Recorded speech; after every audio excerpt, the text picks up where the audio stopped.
বিসমিল্লাহির রহমানির রহিম। এই সমস্ত জগতবাসী, আজ আমি শামসুর আলী চিশতি নূর আপনাদের সামনে একটি আলোচনা নিয়ে হাজির হলাম। এই আলোচনাটি করব আমার পিতা শামীম চিশতি তার গ্রন্থ হতে। সেই গ্রন্থটির নাম হলো শরীয়তের পেট থেকে হাকিকত ও মারিফত কি উদ্ধার, বিশ্ব আধ্যাত্মিক জ্ঞান সঞ্চার দরবার শরীফ থেকে আপনাদের সামনে এই আলোচনাটি আজকে এই আলোচনাগুলো সুন্দর মতো যেন করতে পারি, অবশ্যই দোয়া রাখবেন। আজকের আলোচনাটি করব ফকিরদের নিয়ে। ফকির শব্দের অর্থ ফাঁকা। তাহলে আল্লাহ শব্দের অর্থ কি? আল্লাহ শব্দ অর্থ ফাঁকা। যেমন শরীয়ত বলে থাকে আল্লাহ নিরাকার, আল্লাহর কোনো আকার নেই। তাহলে বোঝা গেল আল্লাহ যে পৃথিবীতে এত আকার সৃষ্টি করেছে, এখন যিনি আকার সৃষ্টি করলেন, এখন তার নিজেরই আকার নাই। তাহলে এটা আপনারাই বলুন, এটা কোনো কথা হলো? তাহলে বোঝা গেল কি সোয়াল মিস্ত্রির টুয়া নাই, মানুষের টুয়া তারা জোড়া দেয়, এখন নিজেরই টুয়া নাই। এখন মানুষ যেটা বলে আল্লাহর আকার নাই, তাহলে বোঝা গেল আল্লাহর অভাব আছে।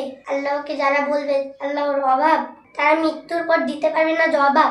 এই সমস্ত জগতবাসী, আমার ভিতরে যে আছে অভাব, যেন তাদের মতো হয় না স্বভাব। হে জগতবাসী, তাই এখন আমি যে আলোচনাটি করব, যে মানুষ যখন যাদেরকে ফকির বলে, ফকিরের যে ফাঁকা আবার আল্লাহ নামের যে ফাঁকা, দুই ফাঁকা কিন্তু এক নয়। যে ফকির কিভাবে ফাঁকা হলো? যে পৃথিবীতে তার আত্মীয় স্বজন সম্পদ তার কিছুই নেই, টাকা ধন দৌলত কিছুই নেই, যদিও কখনো ছিল, তার সমস্ত কিছু ত্যাগ করে দিয়েছে, সমস্ত মানুষের ভিতরে এটা বিলীন করে দিয়েছে, তখন তার নিজের আর কিছুই রেখেনি। তখন দুনিয়াবি সে ফাঁকা হয়ে গেছে, আর সেই ফাঁকা নামের ফকির সেই ব্যক্তিরা হয়ে গেছে। এখন আমি বলবো আল্লাহ নামের যে ফাঁকা, সেটা হলো আউট শব্দের অর্থ আলো, লা শব্দ অর্থ না। তার মানে আল্লাহ আলোকিত, মানে আল্লাহ আলোকিত রূপে এই বিশ্বময় আছে। কিন্তু আমরা যদি আলোকে ডাকি, সে আলো কখনোই দেখা দিবে না, সে আলো কখনোই আমাদের সাড়া দিবে না। তাহলে বোঝা গেল আল্লাহ মহা আলোকিত। আর যদি সেই মহা আলোতে আমাদের মিশে যেতে হয়, তবে কিন্তু সেই ফকির নামে ফাঁকা হইয়া যেতে হবে, দুনিয়ার লোভ লালসা ত্যাগ করতে হবে। তবে হে সমস্ত জগতবাসী, আজকের যে আলোচনাটি যাদের মোটামুটি জ্ঞান আছে, তাদের মাথায় এই আলোচনাটি ঢুকবে। তাই আমি শামসুর আলী চিশতি নূর সকলকেই জানাই, আল্লাহ যদি ফাঁকা হয়, তাহলে আল্লাহ আলোর মধ্যে ফাঁকা হয়ে গেছে। তাহলে আল্লাহ আলোর মধ্যে ফাঁকা হয়ে গেছে। যেমন আলোকে ডাকলে আলো আসে না, তেমন আল্লাহকে যদি কেউ ডাকে, আল্লাহ আসবে না, তখনই আল্লাহ আসবে। আল্লাহ কি বলেছেন? খালাকাল ইনসানি আদম ওয়ালি সুরাতিহি।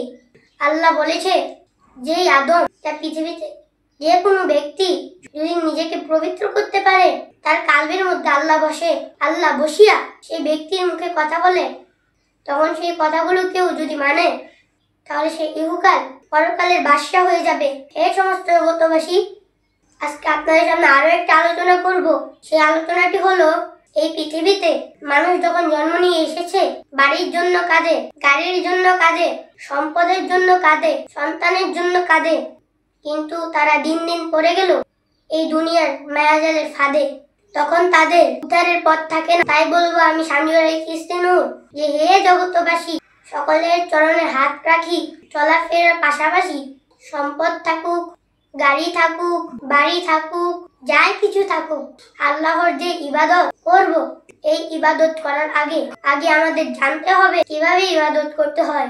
আল্লাহর হুকুমে নবীরা সমস্ত মানুষকে বুঝাইতো, ঠিক তেমনি করে এই পৃথিবীতে মুর্শিদ প্রেরণ করেছে। এই মুর্শিদের কথাও আল্লাহ কোরআনে বলেছে। সেই মুর্শিদের কাছে যাইয়া আমাদের শিক্ষা নিতে হবে, নিজকে চিনতে হবে, এরপর আমরা রবকে চিনতে পারবো, কিভাবে আমাদের কর্ম করতে হবে, সমস্ত তিনি শিক্ষা দিয়ে দিবেন। আমাদের ইবাদতে যেখানে 36 বছর লাগবে, সেখানে 6 মাসে আল্লাহর কাছে পৌঁছে যাব। হে জগতবাসী, অবশ্যই আমার কথাগুলো বুঝতে পেরেছেন। আজকের এই কথাগুলো আপনাদেরকে বলছি, সেই কথাটি আরো একবার বলবো। মসজিদ ছাড়া যদি কেউ ইবাদত করে, কেউ সাধনা করে, হবে না বাবা, হবে না। যদি হইতো যুগে যুগে নবীদেরকে পাঠাইতেন না, নবুয়াত খতম হয়ে গেছে। এই বেলায়েতের যুগে অবশ্যই আমাদের একজন কামেল মুর্শিদের কাছে যাইতে হবে, আর না হয় আমাদের উপায় নেই। এই জগতবাসী সকলেই ভালো থাকবেন, সকলেই ভালো থাকবেন। আমাদের চ্যানেলটিকে সাবস্ক্রাইব করে রাখবেন। সকলেই ভালো থাকবেন। আল্লাহ হাফেজ।